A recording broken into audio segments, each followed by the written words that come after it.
the Bulldozer Matt Tremont, the 8-time Deathmatch Tournament winner, the former 2-time world champion, the owner of H2O Wrestling. And if there is one podcast to listen to, that is the Deathmatch Russell Podcast. Let's get ultraviolet, motherfuckers. And good evening once again, fans. You're listening to the Deathmatch Russell Podcast. They're more than welcome to come on too anytime they want to come on. Oh man, those girls pop good like. Alright. It's a budget thing. Let's see what he's up to. Thank you, man, and thank you for giving me the time. Tune in right now. And good evening, everyone. You're listening to another episode of the Deathmatch Russell Podcast. My guest at this time, promoter of Chicagoland Wrestling, John Bullard. How you doing? Hey, doing good, and thank you for having me on the show. Big fan of your work. Thank you very much. Everybody always likes a good podcast. You know, a podcast is where it's at, you know, just to get the word, just help you guys promote professional wrestling. And that's what I like, you know, no matter if it's sponsoring or just free time, and, you know, and we could do some business after as well. But we'll look at that privately in our DMs, you know, as well. But so happy Labor Day weekend, man. It's same to you, brother. It's going to be a nice, just relaxing weekend. There's lots of wrestling that's going to be happening. Like actually, Game Changer Wrestling is traveling this weekend to, you know, they have a big show with AIW as well. So yeah. So we're slowly and surely pulling ourselves back up from this COVID-19 bullshit and trying to get back to living our lives as human beings. You know. Yeah, I hear you, man. You know what? I've been to a couple outdoor shows and just it's not the same. You know, I can't wait till we get back indoors and do it the right way.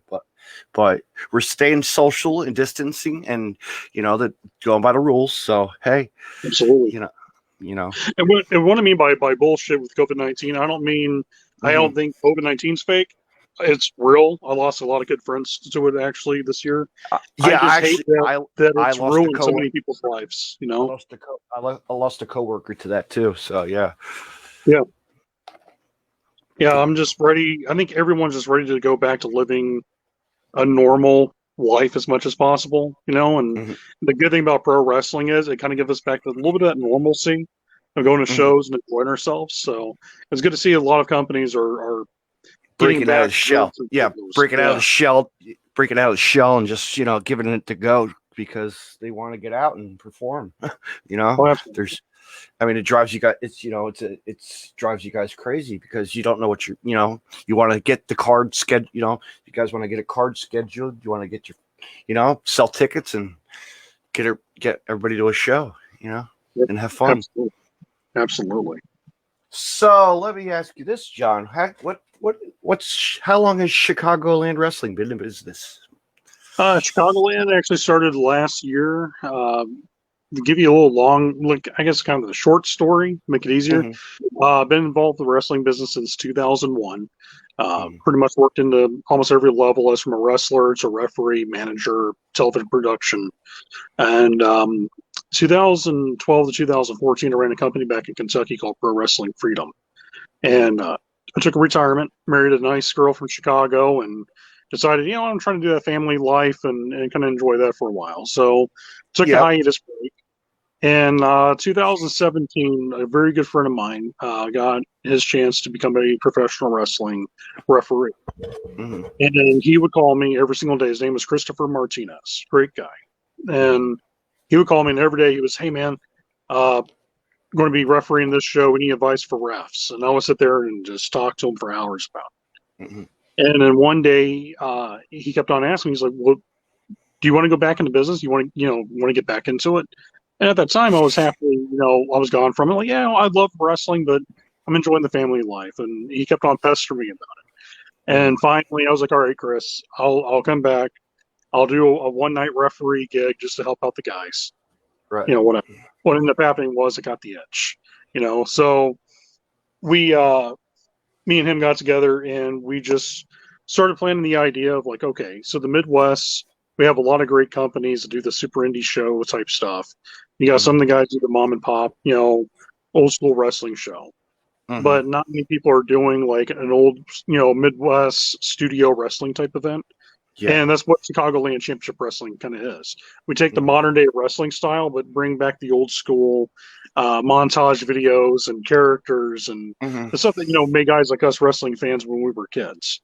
Yeah. And mix best of both worlds into it. Well, Mhm. we were planning to have our big debut event. Chris passed away due to cancer this year. So everything we're doing is in his memory, Mhm.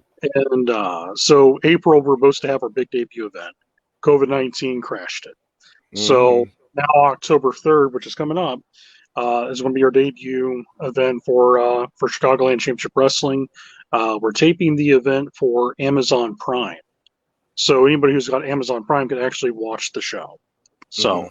and our goal is to showcase the best of Midwest wrestlers, but also a lot of guys from the Mid-South. We've got a Yeah. lot of guys from Tennessee and Florida coming up that are Mhm. really, really, phenomenal talent that, they've been overlooked. But hopefully with this type of programming, it will give those guys a chance to be seen. That's awesome. That's awesome. So like, what kind of talent do you currently have on your roster that's pretty like that fans would know, or Marche nobody Rocket. knows? I got Marche Rocket. He's going to be one of our main guys. Of course, he was on TNA Impact. He's been all over the country with the Soul Touches. Mhm. They were known, of course, for their time in IWA Mid South and Shikara. Mhm. Vic Capri, who's very well known in the Midwest scene. He's wrestled in Japan, Europe. He Mhm. was actually one of the former traveling partners of CM Punk and Colt Cabana. Oh, no Back, shit. That's cool. yeah, yeah. So a lot of guys, and then there's a lot of the unknowns. And really, to me, like, yeah, the well-known guys are great, and Mhm. to me, like when you're building a company, those type of guys put you on the map.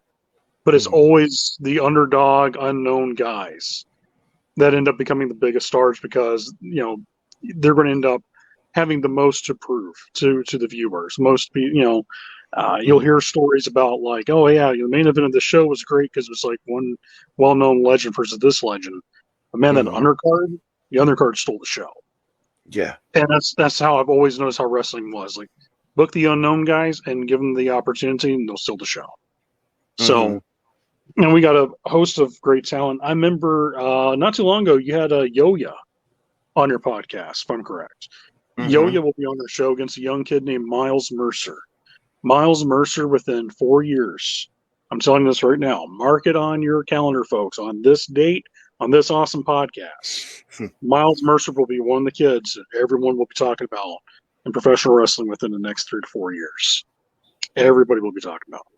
Really good. Cool. Charismatic, can wrestle, can brawl, he can high fly, he can do it all. We Yeah. have him. We have Chris Jones, who was trained by the late Billy Robinson. He's going to be on the show. Rockstar Johnny Nye. There's just so much host of talent, man. It's going to be a really, really good show. Mhm. That's the way to do it. You just pick your good. You go in the hat and you pick who you want, and it's you go Yep. down the list and just figure out. All right, you know what? These guys are gonna be on a card tonight, and you know what? They're gonna showcase and see what they have, to the fans, and bring out the Absolutely. best.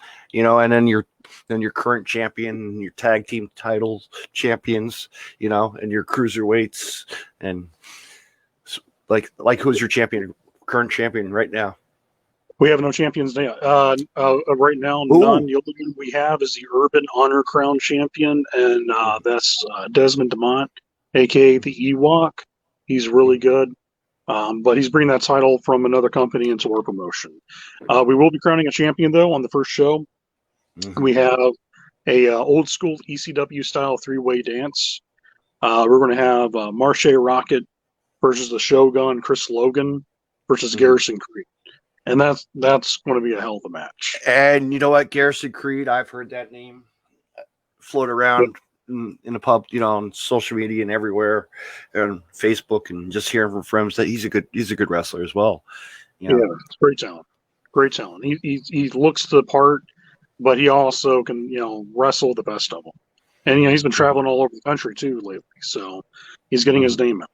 So yeah, Yeah, he's definitely going to be a force to be reckoned with. that's awesome. That is awesome. So let's get into wrestling. Like, as a fan, Like, what was your first event you attended as a kid? First event, I used to go to local wrestling shows in Florida. I'm originally a South Florida guy. And I remember going to see a lot of like Southern Championship Wrestling was one of the first companies I saw. But then I remember watching Channel 44 at the time, and they were airing Eastern Championship Wrestling that later became Extreme. And they were doing all these events, planning to go to Fort Lauderdale, Florida for the War Memorial. And Fort Lauderdale wasn't too far away. So as a kid, I bugged the hell out of my parents. I'm like, we got to see this. This is so different. So as a kid, I used to go to like these ECW shows. And it really changed like my perspective of wrestling. It's like, okay, I've seen, old school Memphis style, which I love. I got to watch a lot of the Georgia and Mid-Atlantic stuff. But then you watch, Extreme Championship Wrestling, and you're seeing technical wrestling, high flying, brawling, the precursor to the deathmatch wrestling, the old school 90s style hardcore. And man, yeah, it was game changing. It changed the whole like perspective of how wrestling could be done at a show. Like, you don't have to have like just one style every match. You can have that vanilla, you have the chocolate, you have the strawberry, the different tastes of ice cream. And it makes it so much better when you have that opportunity, you have that different options. So I took a lot of that style of wrestling and put it with Chicagoland. I don't see Chicagoland just doing just one style. I see it have something a little different for everybody. And that's how you draw your fans in. That's the problem with most promotions I've noticed. They want to cater to one style. And I'm like, yeah, but if your fan base ain't that niche market, you're going to lose. You got to give someone a little bit of everything. You have to, because you know what? Then the company goes and then, you're going to throw 3 shows or 1 show and 5 shows. And you know what? You don't hear any word on it. And then, it goes down. That's true. Shuts the doors. And then it's like, I'll waste my time. Really, something I wanted to break out and bring to the table for these fans to see something different, And fast forward now, and then fast forward as a kid, what other pay-per-views have you, or shows have you been to? Growing up in South Florida during the heydays of the 90s, got to go see a lot of WCW events. WWE used to go down there to Fort Myers in Sarasota. Go to Fort Lauderdale for, Extreme Championship Wrestling. Once in a blue moon, used to get Dad to drag myself up to Tampa to see a lot of that stuff. So, yeah, I was kind of spoiled, man, as a kid. Like, I would save up my money and just, doing little, like, bicycle routes and chores and stuff. And, you ain't to go to this event? Oh, no, man, I'm saving up for wrestling. And I would just pick out on the calendars. As back in the days when, all those companies would hit Florida and off. It was always up in Orlando or Tampa or Fort Myers. Yeah, I know. TNA always had like those free shows at their, like, man. The Universal Studios. Yeah. Yes, I couldn't believe that. That was like, wow, they did that. I'm surprised they got away with something like that. Unbelievable. Well, what they pretty much did, the base of what TNA was doing the same thing what WCW did when they went to Orlando too, because they actually would do the whole worldwide tapings on Saturday night at the theme park. So, like, how lucky were the fans if they were a wrestling fan? Yeah, I had to go ride some roller coasters and go watch wrestling for free. It's like, you can't beat that. Can't beat that. Buy a ticket for the park and go watch wrestling. Yeah. I mean, yeah, absolutely. But then they shut their doors. For that. Yeah, that was more of an AOL Time Warner merger that really killed that company. But man, I'm talking about so much wasted opportunity of potential stars. You know what? Yeah, you know what? Last night on my podcast, and we were talking, like, we had a fun podcast, and actually we were talking about TNA, how it really, from the past, how it really, like, the stars with the stars. Like, you look back at the X Division as how it was, and the original, the original ring besides the 6-sided ring, and how it is, and like the matches, the cage matches where the different stars would come in and you're like, holy shit, this is a company that really launched The early years of TNA was phenomenal, and it's a shame because that formula that they had was perfect. So like you didn't really have to bring in every ex-WWE guy. Have that homegrown roster. Have, the young junior heavyweight talent. Showcase that. It was different. Vince wasn't doing nothing like that at the time. No, And when they did house shows, I was lucky to go to a couple of house shows. They're fun, man. You get like a $20 ticket, sit front row, and holy cow, you're watching guys you like on TV. Like, yeah, they gave the fans an experience, and that's the thing that I feel like is missing with a lot of companies is like, okay, you go to a show and you can enjoy yourself, but nothing beats having that company coming into the fans and say, hey, would you like to go backstage and talk to the stars? Or, well, how would you like to do this and that? Like, you get the fans an experience, they'll never forget that. And they'll always want to come back from that. Yeah, it's like those baseball shows they used to do. TNA tried one at my local Blue Claw Stadium, and it wasn't really meant for it. You know what I mean? Like they came in, like sometimes they bring them to a venue that, okay, or like like another, like other wrestling does too at ballparks. I'm sure you see that as well. They'll do that. And ballpark shows to me are the worst ones to go to. For the simple fact is, you're so far away from the ring. Yeah, is that there's really no fan interaction. There's really not. No, because you have to. Yeah, because you got to go walk up all the bleachers and where all the concessions are, and they'll have tables up there or something, or down below on the field, far away. It's to me that the best interactions is like the bingo halls, the American Legions, the VFW halls. Yeah, man, that's where you actually get the real experience of being in a wrestling show, and you really enjoy Knights of Columbuses and like lodges, Elks lodges, and just like little EMT buildings or firehouses, and I had someone ask me about our first show, like why we're doing an American Legion. And I told him, it's like, what's a perfect way to get your experience of wrestling? It's going to be one of those, you're going to be in this intimate feeling at a show, and the lights will be dimmed, and you have that lights over the ring type feel to it.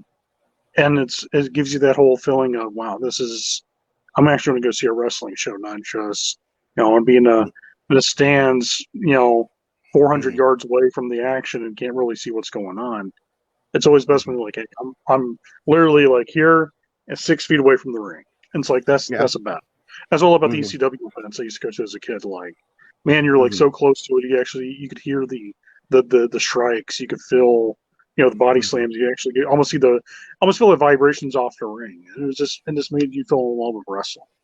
And then you go to a show and you just spot the crowd. You just look around and you're like, wow, these fans are into this. They really like what they're seeing, Absolutely. And that's what I like about shows. You'll see that one little kid be happy, or a disabled child be happy, Yeah. And the thing is, as a former wrestler, nothing makes your night knowing that one kid will go home and that match he was in was a memory that's with them for the rest of their lives. And it's better than sex. It really is, almost, because you have that magic that, hey, for one night, maybe, the crowd's eating out of the hand, but that kid will forever talk about my match until the day like they're old men and say, hey, I watched that guy wrestle when I was growing up, and how freaking cool was that? For a wrestler, that's the best stuff, man. Really is. It is. And when you do a fundraiser show, it's for the kid, or donate for cancer, this and that, to help them out. And man, it's just feels good to be a part of something, and just to help out. You're there, and actually, I'm actually privileged to do a show in the same day, October 3rd. We're going to call it. It's called Standalone Wrestling presents Val Goes to War. Val's Pals Go to War, for this kid named Val, and we're bringing top superstars like Brian Cage and Ace Austin and a whole bunch of other guys from the just local guys as well. One of the things we're hoping to do for Chicagoland in 2021 is actually do a teddy bear trip with St. Jude's Children. So that way we actually, raise money, and also on top of it, give something in return for the kids to have something to have in their hands at the hospital. So yeah, anytime you can take wrestling and you can do something good for the world, it's always the best thing. Mm-hmm. And turnout, the crowds, I'll tell you what, they come out. They come out. They do. No matter what, And like the shows that my standalone wrestling puts on, like I'll send you some footage. You'd be like, wow, this is like a cool company. Like, bringing the top stars and to pack. I was at my local one and packed, sold out. Like, you know what I mean? You're like, oh my God, like you have a deathmatch guy coming in from Japan, like, and you got Animal, of the Warrior, Road Warriors. You're like, wow, like, come on. You don't get that. You don't get a Michael Elgin in the same room. You don't get your Brian Cage, and it's just like these guys showcasing. It's amazing. So, I have to ask you this question then: as a wrestling fan, what do you look for at a wrestling show? Like, what makes you want to buy a ticket to see a wrestling event? Well, it's the way that when you're a fan, you sit down. I like this. I'm a fan. I always like front row seats. No matter where I go, I try to hustle my way to the front row because I want to be I want to get in that middle seat or on the end. So what if I have an end seat or a second row seat sometimes the show's sold out, but you know what? You're watching these guys, wrestlers go into the ring and you want to see what they have to offer. Like what kind of like style of wrestling are they going to show you here? Like old school wrestling, like you said, hybrid wrestling, hardcore wrestling, just like a different genre of wrestling that's progressed over the years, and it's just different styles to showcase what they can do and and bring to the table and rise to the next level, and get to be the champion of the company, and to move on to another company and to another, just bring it all to the table, all to the ring.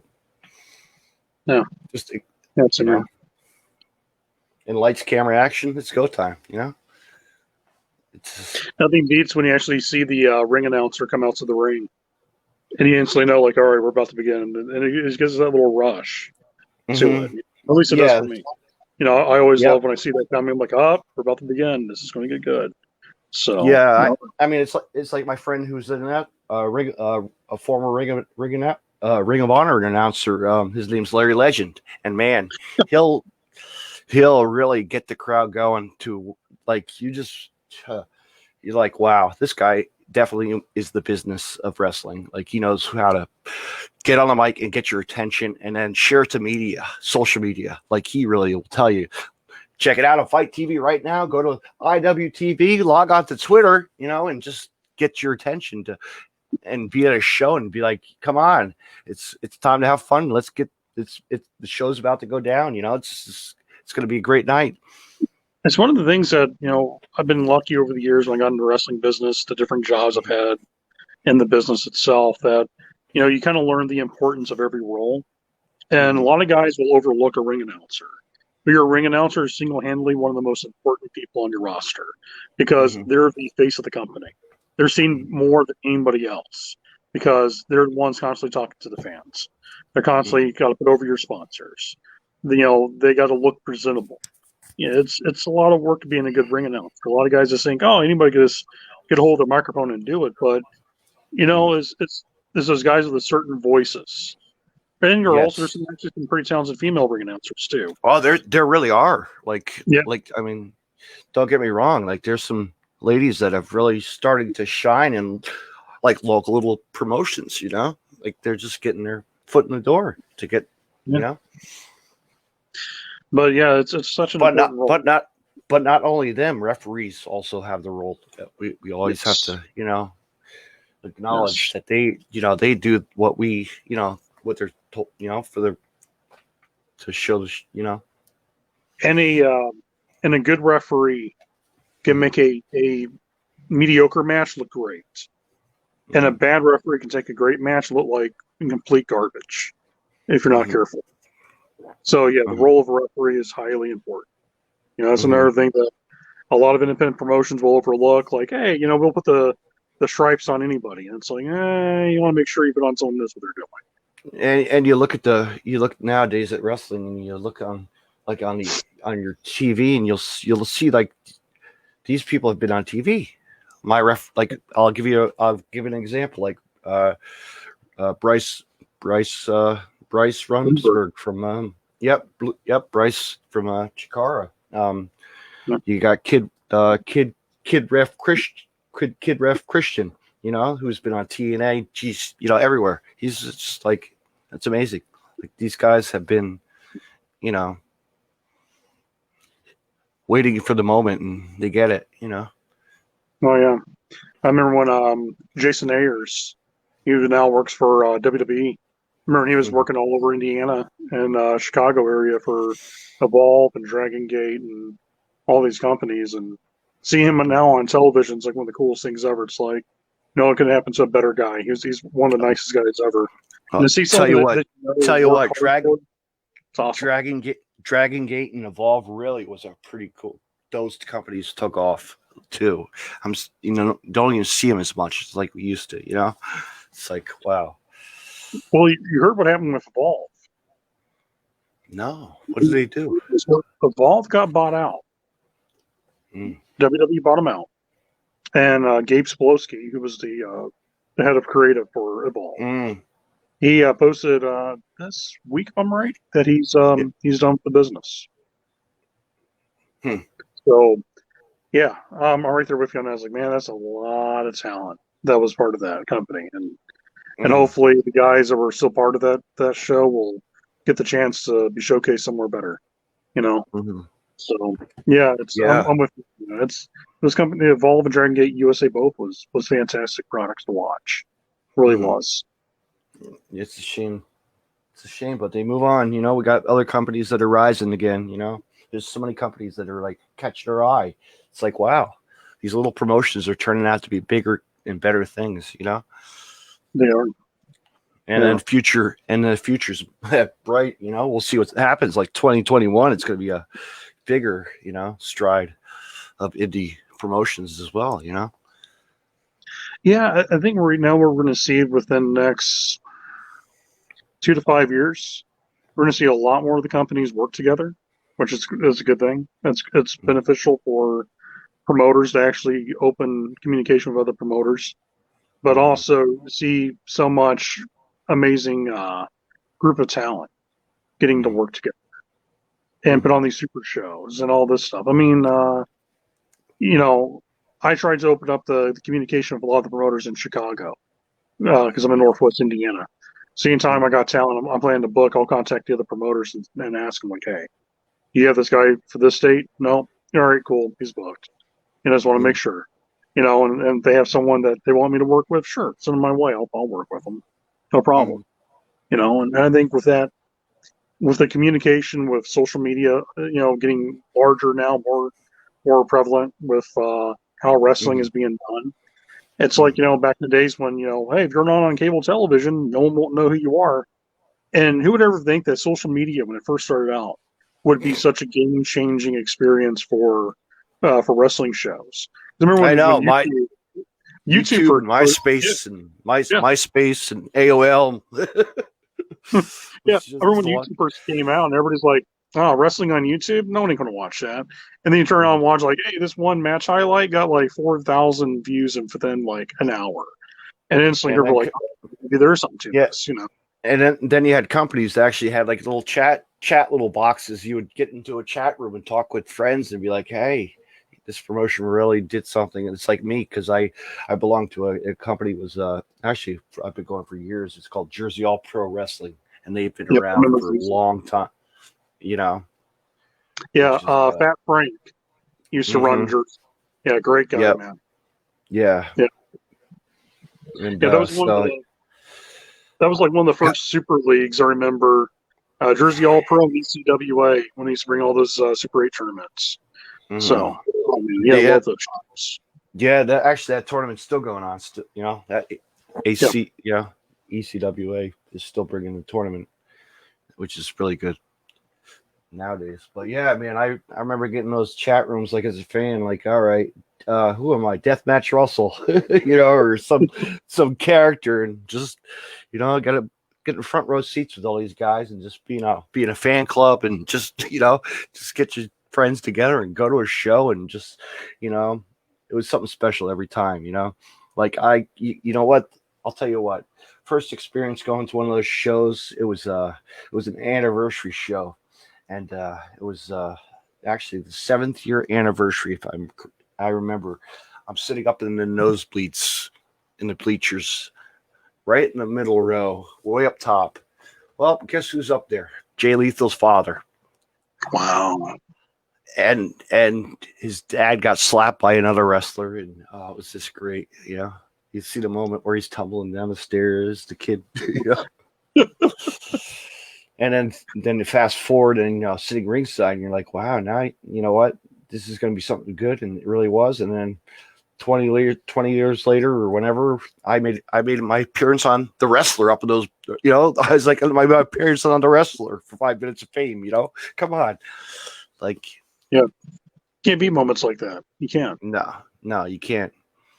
You can't. I mean, like the wrestling that they brought to the table, it really was a hardcore style, but technical, and they really could show you what they had.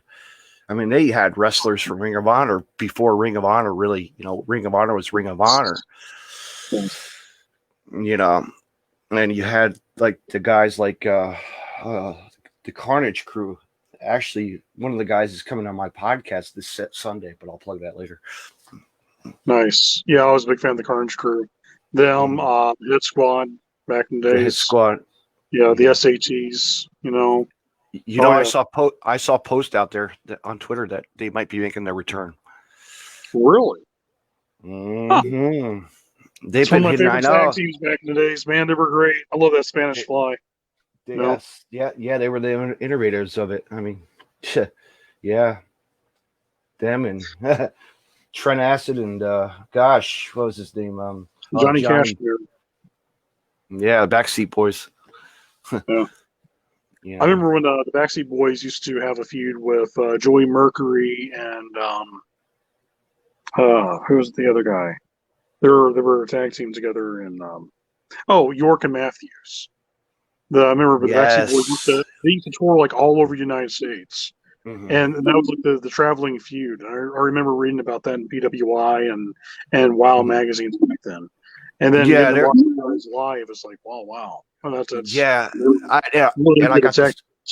and I got to see them actually get really like their early days of wrestling. Like both teams actually at a local promotion was called Phoenix Championship Wrestling in Toms River, New Jersey, which really brought in the mid '90s. Really brought all the stars of to the table to the wrestling ring, from Jay Lethal to Samoa Joe, AJ Styles to Seven from the Wall and WCW character. Like everybody would come through the door. Even Eddie Guerrero would walk through the door. Like I got to see Eddie Guerrero face Nova.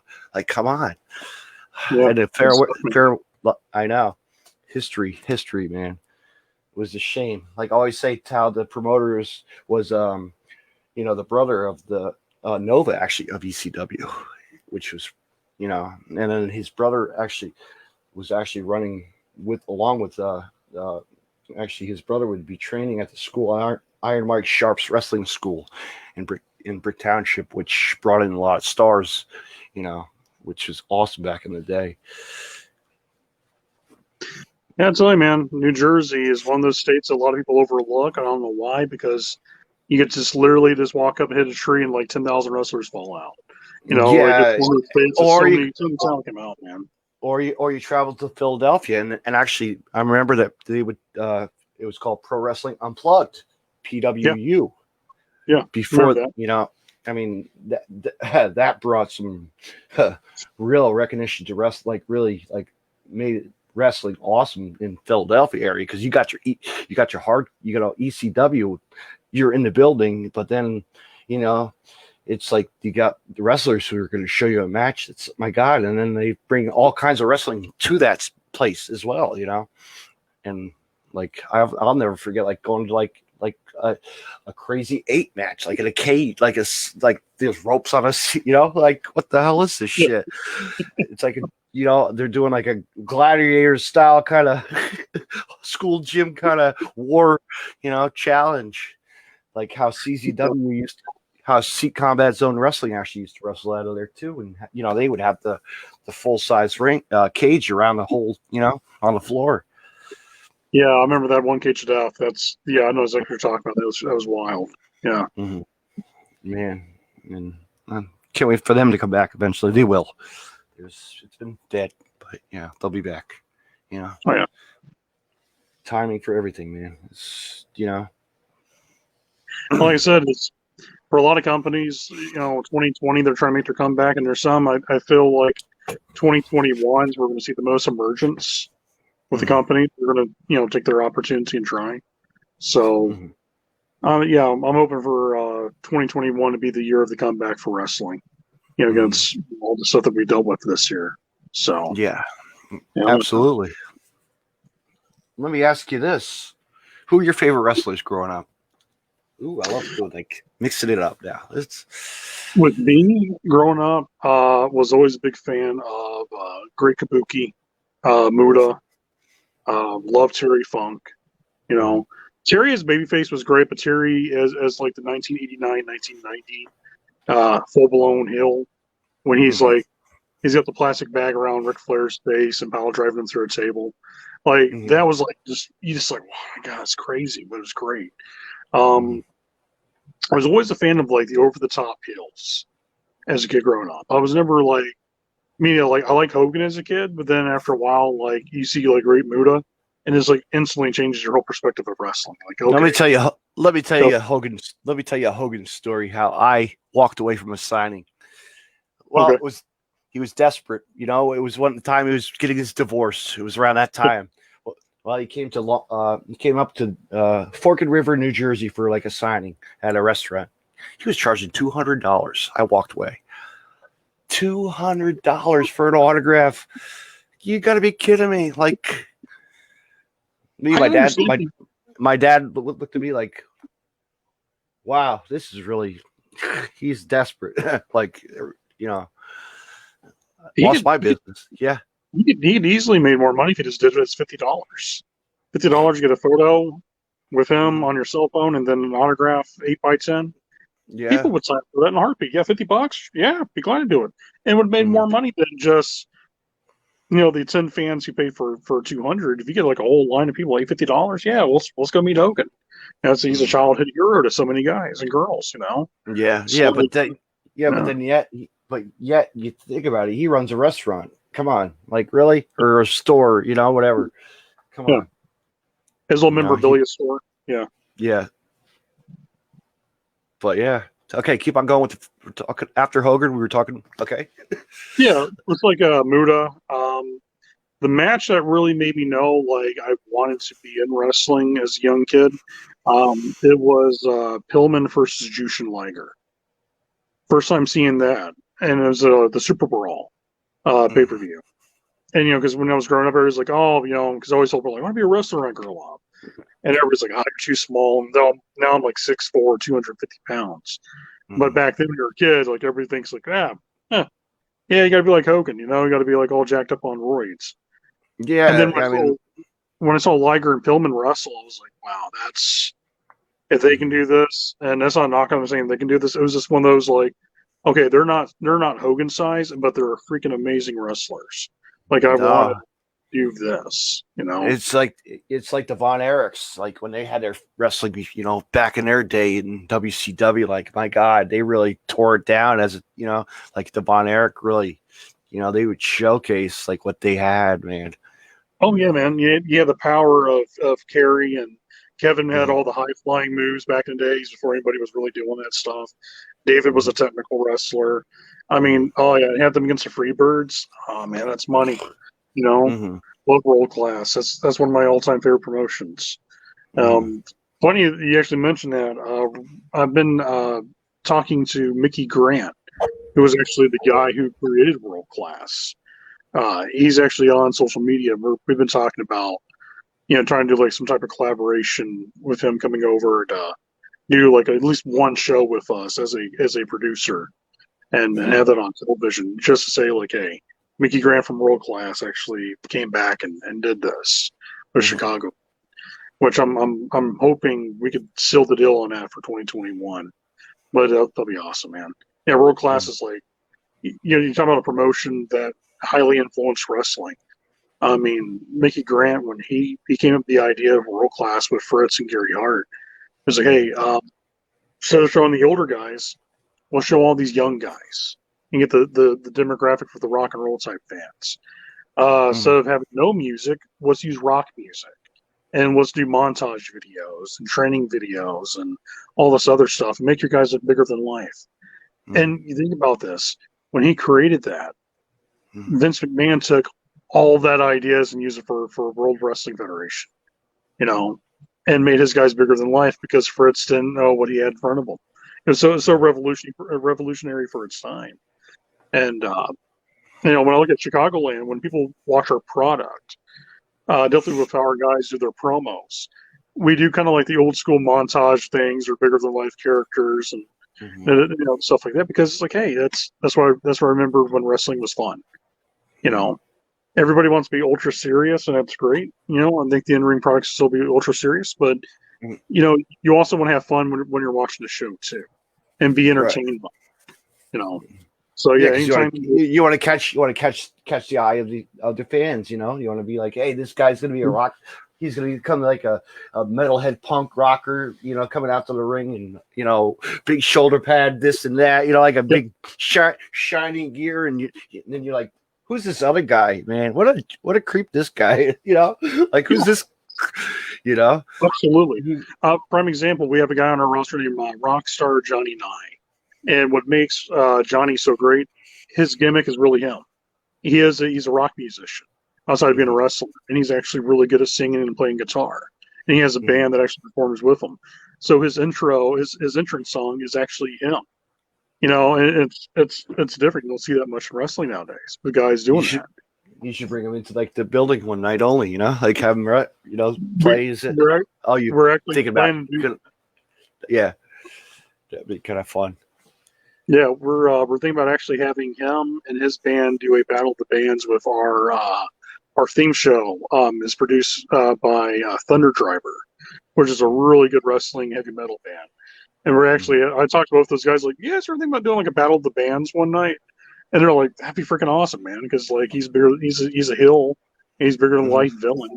What's more better than babyface rock band versus this guy who's like supposed to be the biggest jerk in the world.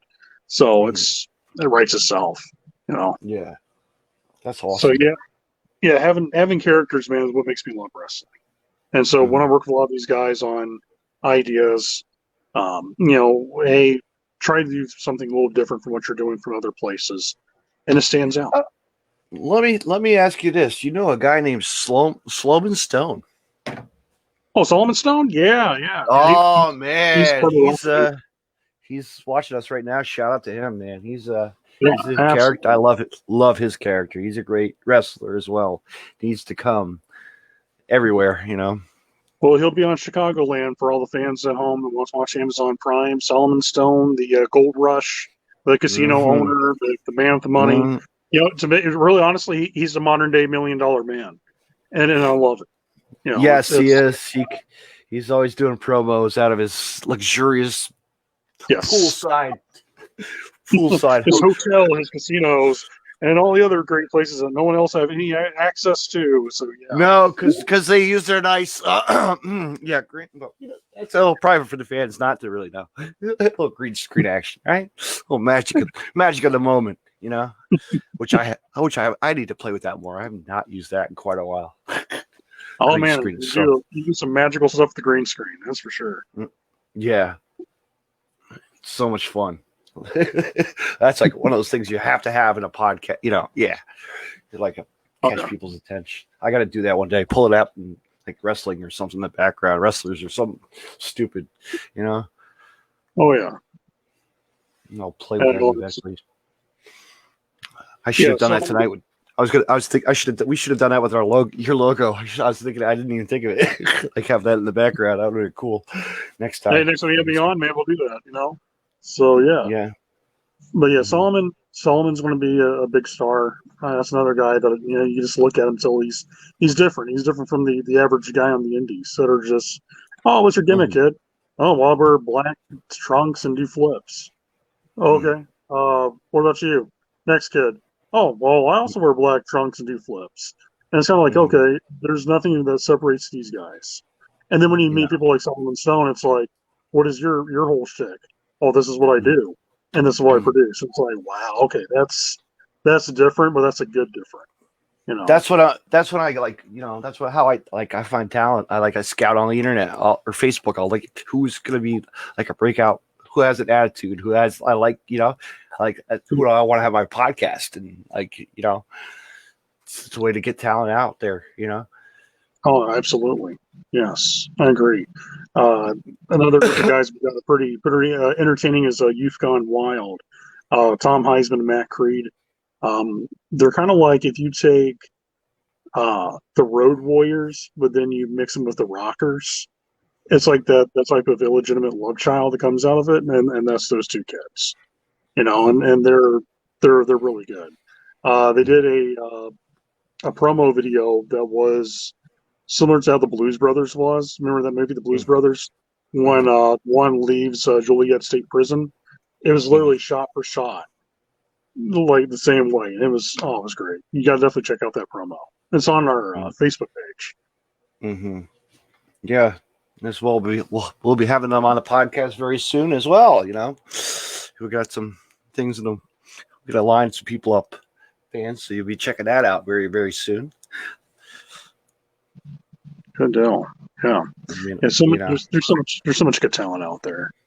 There really is. And of course, females as well. We can't leave that to females talents as well.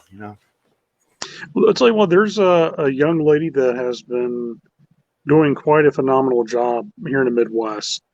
Sky Blue is someone that I will say right now, she'll end up being a big star in either WWE or AEW.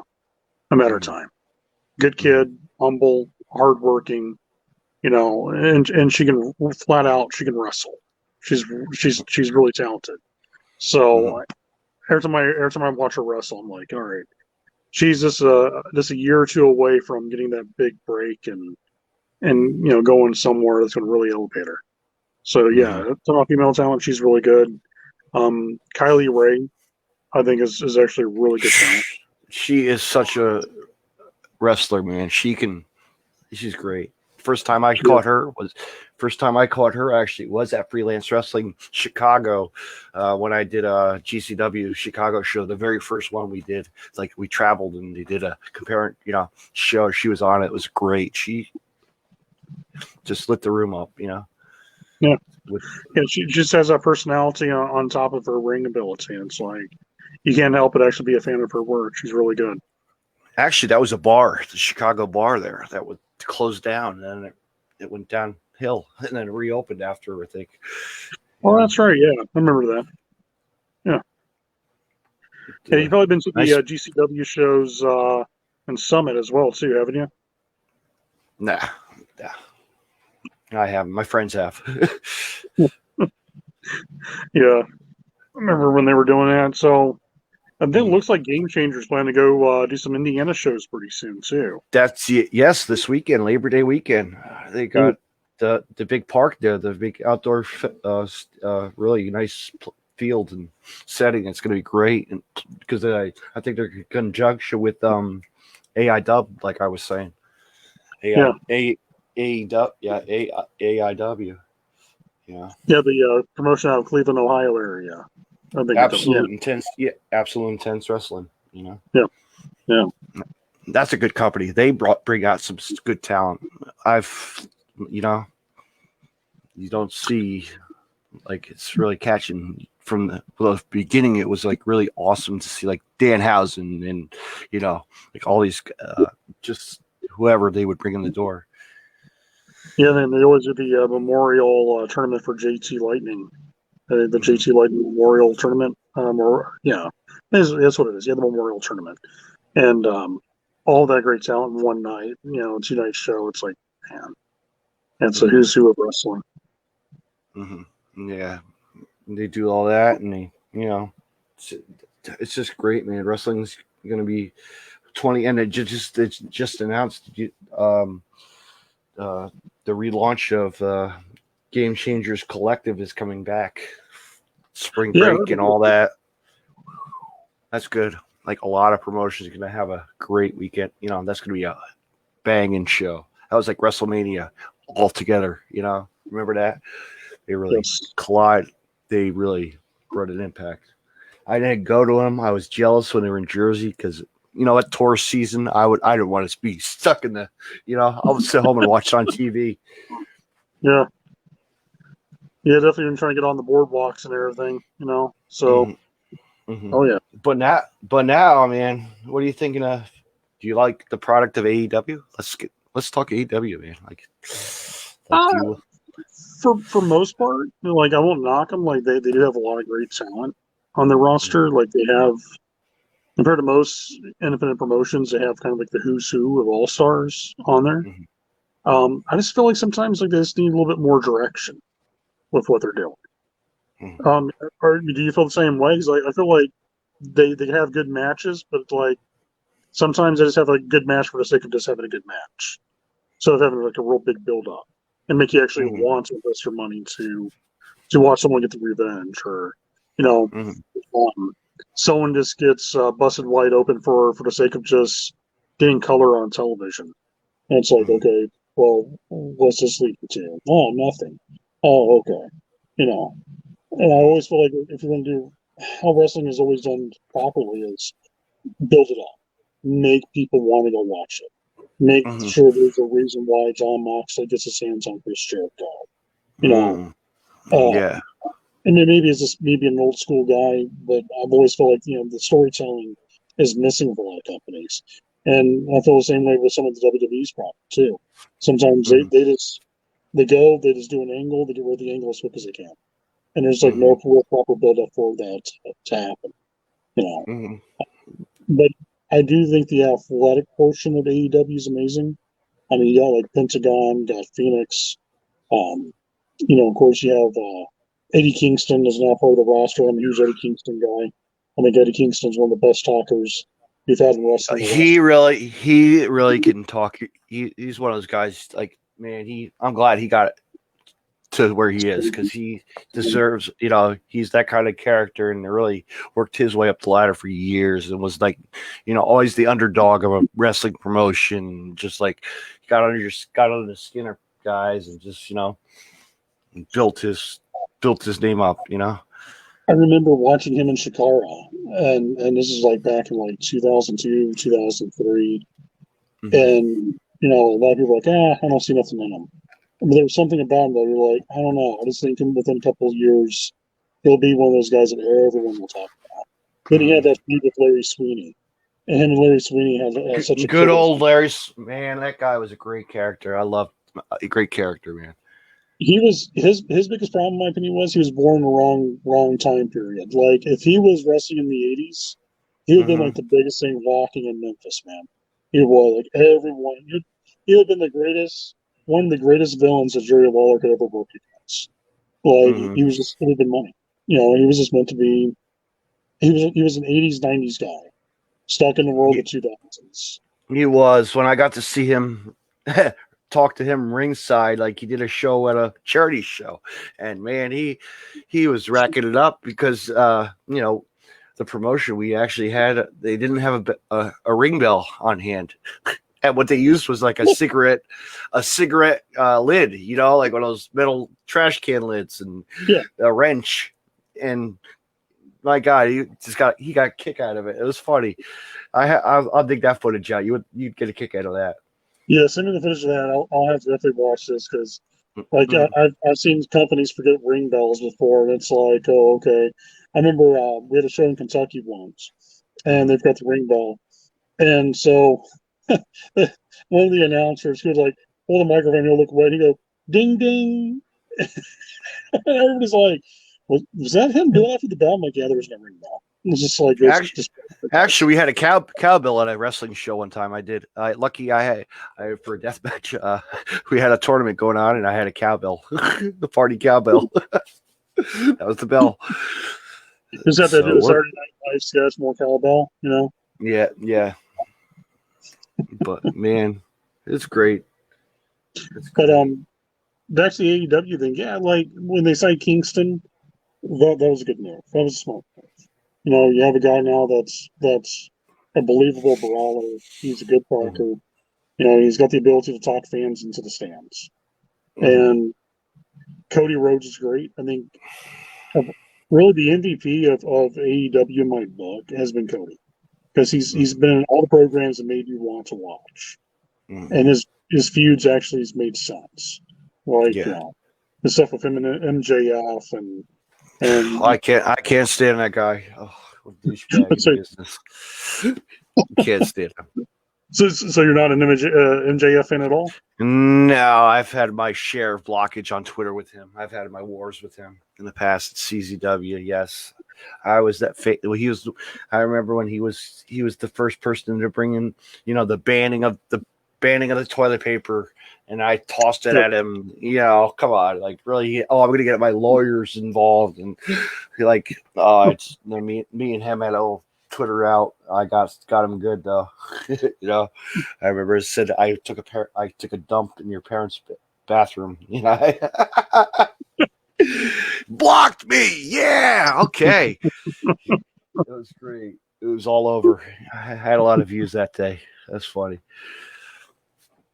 Yeah, I had a friend that once messaged him, and he's like, "Hey man, anybody ever tell you look like a Disney prince?" And I don't know why this kid said this to him. And MJ was like, "Hey kid, anybody ever tells you look like a virgin for life?" And I was just like, "Wow." Like, that's a classic good burn comeback, but just yeah, he definitely lives his gimmick. That's he does. Sure. Yeah, more talk than wrestling. But that's him. That's his style. But you know what? Wrestler wise, also, you know, really good talent, man. And I wish that they would bring him, you know, show as, you know, I like the Lucha Brothers. Yes. I like Luchasaurus. I like Marco Stunt. There's a kid who's really phenomenal, man. Like, he has something special that should be really brought more to the table. And also, I'm glad to see the revival is on AEW now being used properly. Mm-hmm. So, like, yeah, they have a roster of guys they can do some magic with. It's just a matter of time and moments that they have to create. Mm-hmm. It's like Joey Janela and Sonny Kiss. That's something they can have. That title's coming. You know, it's one. I just want to see good things happen. You know, Joey can go solo, and Sonny could go solo, and all these other people. You know, but then your female talent. My God, they got some good female wrestlers. Like, look who's on it. Like everybody. Anna Jay is like the big pop. You know, Anna, whatever her name is now, making the scene. Skylar Moore. My God, she was like independent wrestling, like hidden gems. You know what I mean? Like, these wrestlers were like doing things before wrestling was wrestling. You know? Yeah, the Japanese female talent's pretty good too. Mm-hmm. Absolutely. They have a very unique roster. That is for sure. Mm-hmm. And then now we go fast forward in WWE's. It was like, okay, period. It dropped dead for quite a while. You know, like I like it, but then I hate it. You know. Let me ask you this question: as a promoter to a guy who's a wrestling fan, let me ask you this: and what is it to you that made you want to not watch WWE? Or at least the main product. Not everybody likes NXT, but for the main product, what made you say, it's Monday night, I'm going to go play video games, or I'm going to go drink a beer and watch, some TV show instead of this? What to you? What makes a guy like yourself, your friends, and everybody else who are lifelong fans? What made you just turn off the program and say, no? it's just the magic wasn't there anymore. Like the product was just going downhill after Triple H, just whatever. I just didn't like what they were doing, and I just shut it off, and that's it. Now, I will say this: I do believe the NXT product is pretty darn good. You know what? I'm going to say congratulations to somebody who just got signed, one of my friends, and he's a wrestler from the Combat Zone Wrestling, and he's GCW's top superstar, and just an all-around great guy. He's going to be really good in the company. His name is Joe Gacy. Yeah, I heard about Joe got signed. That's good for him. Another guy that's been on the independents forever, and now he's finally getting a chance to showcase how good he was. I remember like a lot of people think Joe Gacy was just a deathmatch guy, but really Joe can do strong style and he can do technical and everything else. Like he was a very good, well-rounded, talent. So good for him. Good for him. But yeah, like I said, the product just went downhill. I just I'll watch NXT when it's because who's on there and they're going to make a name and an impact. Yeah. To me, really, when I have a good friend, Jesse, big shout out to Jesse Mays, by the way. He'll always message me like, "Hey, what are you watching recently?" And I'll tell him all the time, "It's like, man, I really don't watch a lot of the main stuff on television anymore. It's like I'll go on the network, I'll watch a lot of the old school stuff, I'll watch a lot of the stuff in the 80s, 90s, early 2000s was pretty solid for what it was, and then I'll watch more of the independent stuff and the stuff in Japan. I'm just." A lot of the stuff I saw on TV right now, like I'm with you on this. It's just I know they're trying their best, but they're just not creating any real new stars. Like John Cena was like the last world major superstar they really created, but now recently they really have not pushed anybody into that level of the next Hogan, And I honestly, God, believe that. I think the company's lost their track on creating superstars. And to them for trying to create like the virtual, come on, that was kind of like weird, virtual fans all across the, like, come on. Yeah, and some of the weird people that would come on their screens and they had like a beheading video and the Klansmen and everything else. I was just like, they had actually a couple of guys. Yeah, Kenny Omega was on there. yeah. I saw that. I was just like, game changer. GCW's logo made it on there. So, hey. Did you see the Fire Velveteen Dream? Okay. So he's Velveteen's in supposedly some type of heated, either it's real or not, I'm not sure. But there was a fan that had they're sitting there and they're like, hey, they're applauding. And all of a sudden their sign came up. It was like Fire Velveteen Dream. And I was just like, oh my God! Like that's they're waiting on the right time to make sure that was seen on the main cam. So yeah, man. I didn't even watch the pay-per-view. I just heard about the ring. I saw the footage of the ring claps, and you're like, oh, here we go again, a remake from Mark Henry and Big Show. Yeah. Also, Big Show and Lesnar did it too as well. Yeah. I kind of knew that was going to happen. Like, ring collapses. Okay. Yeah. Here we go. And then, wow, big deal. Brock Lesnar. Wow, quit the business. Yeah, we'll see where he shut. Yeah. Oh, you gonna go to AEW? I don't think so. No. I think what he's going to do, he's going to go another round of UFC. Supposedly there's supposed to be a dream fight. It's supposed to be John Jones versus Brock Lesnar. So, I wonder how that's going to work out, but it'll be interesting. It'll be a good ticket seller. I'll say that about UFC. They'll make money off that fight. Yeah, but will I watch the next pay-per-view? Probably not for WWE. I'll be watching the next AEW All Out. It's going to be great. Yeah. I'll be watching that. I'll keep my eye on that. It's going to be good. So, in your opinion, who do you think is the next big superstar in wrestling that's not in WWE or AEW that you feel like has that potential to be a big ticket seller? Sure. There's so many guys I could say on the scene. You just keep your eyes open. I don't know. Just talent that's really pushing their. I've seen, on the circuit and like from my neck of the woods, like the Jersey side or the out west Midwest. Well, of course you really have Mance Warner, who really shows what he can. Yeah. That's one of the guys that I would really like to see more on TV. I always got a very strong Steve Austin vibe off of him, and that's a compliment to him. Yeah. It's just when you see him, you're like, that's not a gimmick. That's just him being himself, and that's the best gimmick there is. Because when you just be you and reliving how he says WCW in his promos, come on, like yeah. But there's other guys too as well. You have just so many guys. Like you go up, the list is so big. We know it. It's just so many guys. I'll tell you a guy that always felt like that could have been, if put in a different perspective of outside of doing deathmatch wrestling, which I'm not knocking death matches. I enjoy a good death match once in a while. Mm-hmm. But I feel like if he was in a TV studio style wrestling atmosphere, I think Matt Tremont would have been amazing, because there's something about him. I can't really explain it. It's just he's real.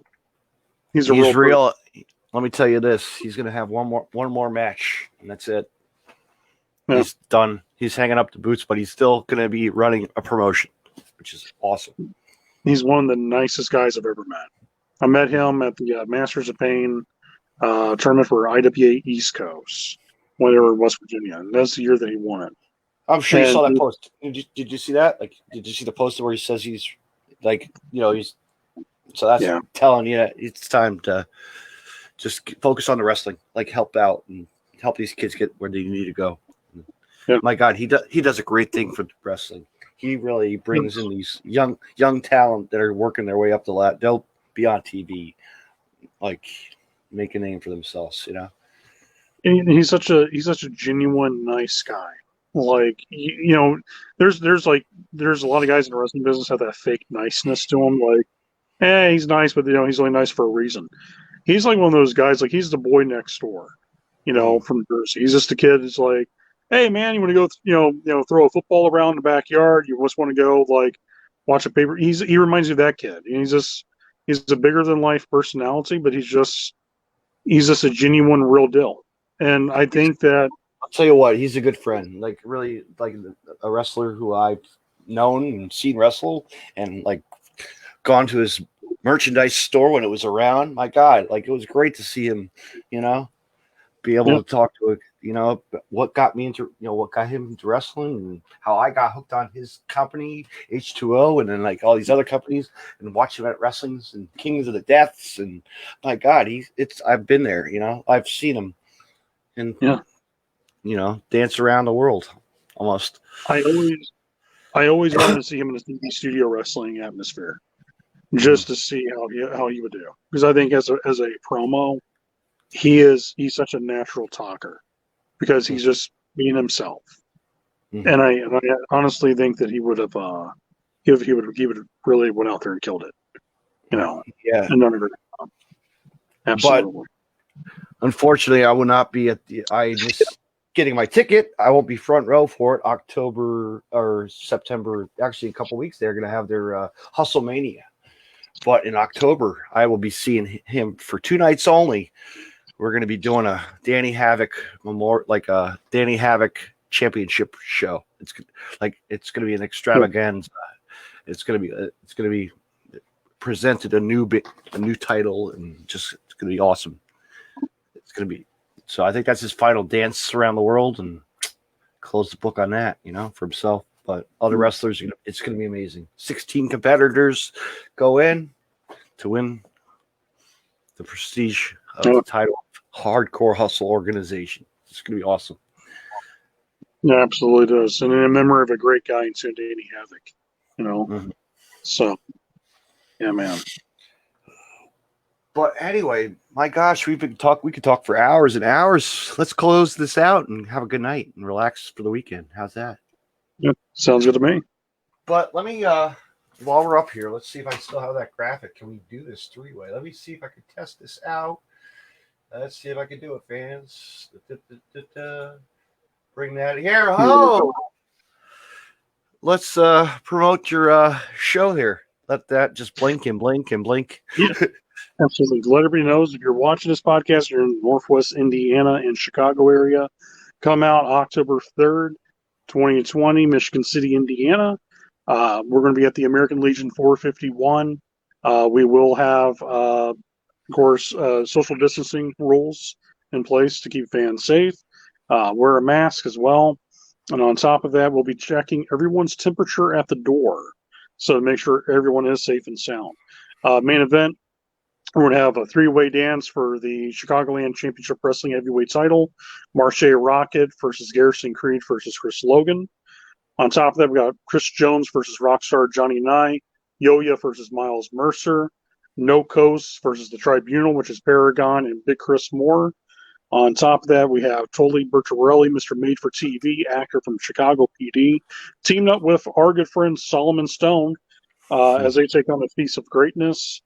On top of all of that, we have the Ewok defending the UHC crown against Zeke Kickham, and that's going to be like a no holds barred fight. So that's going to be one of those matches like anything can go. There's just so much action on that card alone. And on top of it, we're going to have podium interviews, fan interactions. So like it's fun for everybody. It's a good family show. So definitely show up. Tickets are only $10 for general admission. We also have a family 4-pack. So for 4 people, it's only cost you $30. Can't beat that price. So show up in a group of people, have a good time.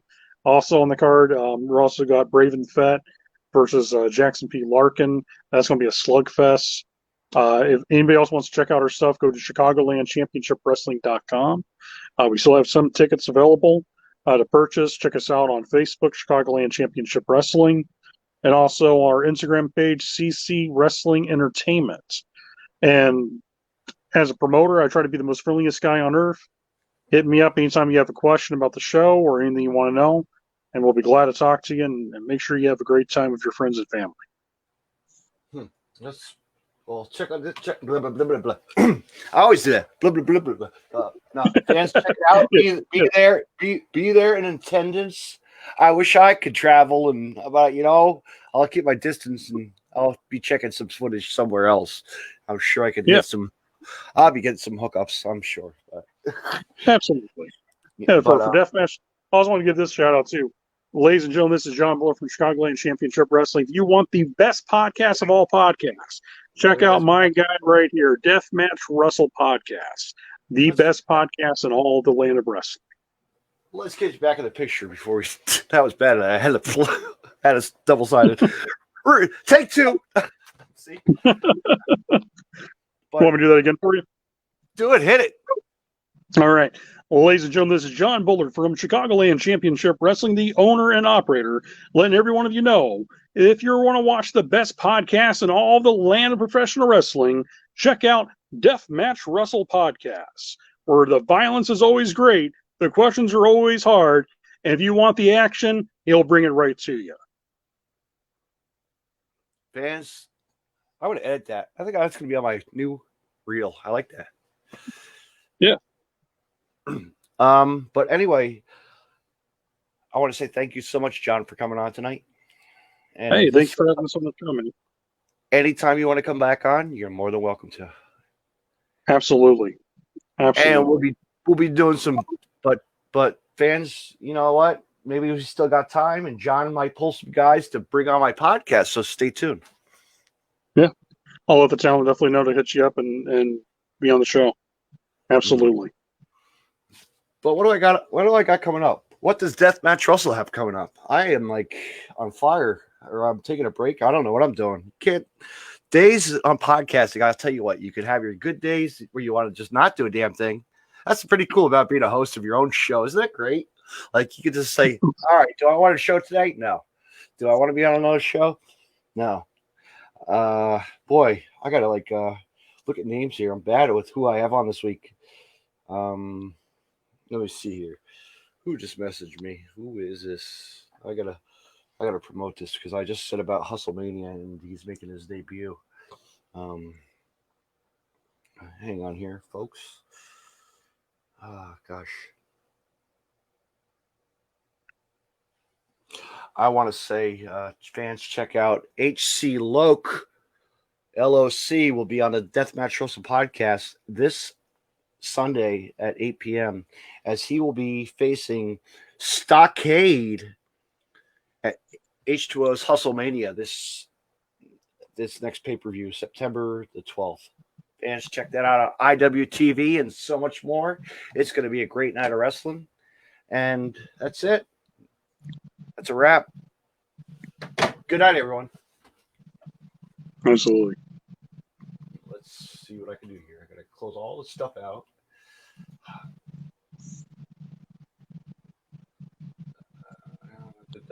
Bring my banners back in.